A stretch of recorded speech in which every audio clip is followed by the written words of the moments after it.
ஜாதகமே இல்லையா எங்களுக்கு, நாங்கள் எப்படியா ஜோசியம் பார்க்கறது அப்படின்ற மாதிரியான ஒரு டவுட்டு சிலருக்கு இருக்கும். ஜாதகம் இல்லைங்கிறதுக்காக நம்ம ஜாதகம் பேசாமலாம் இருக்காது. நம்ம வேணா எழுதாமல் வச்சிருக்கலாம். ஆனால் நம்ம எழுதலைன்னாலும் நம்ம பிறந்த நேரம், தேதி, டைம், அந்த அந்த ஒரு கால்குலேஷன் வந்து அந்த டைமில் தாண்டித்தானே வந்திருக்குது. அதனால் ஜாதகம் எழுதி வச்சுருந்தாலும் எழுதி வைக்கலைனாலும் நம்மளுடைய ஜாதகம் வந்து கரெக்டாக பேசும். சரி, ஜாதகமே இல்லை அப்படின்னா டேட் ஆஃப் பர்த் டைம் தெரிஞ்சால் நம்ம கணிச்சிடலாம்.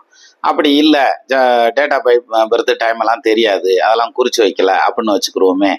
அப்போ என்ன செய்யறது அப்படின்னாக்க, பேர் நாமத்துக்கான இதை வந்து பார்க்கலாம். இந்த ராசி, இந்த பேருக்கு என்ன ராசி அப்படிங்கிற மாதிரியான அந்த இதில் ராசி பலன் பேர் நாமத்துக்கு பார்க்கலாம்.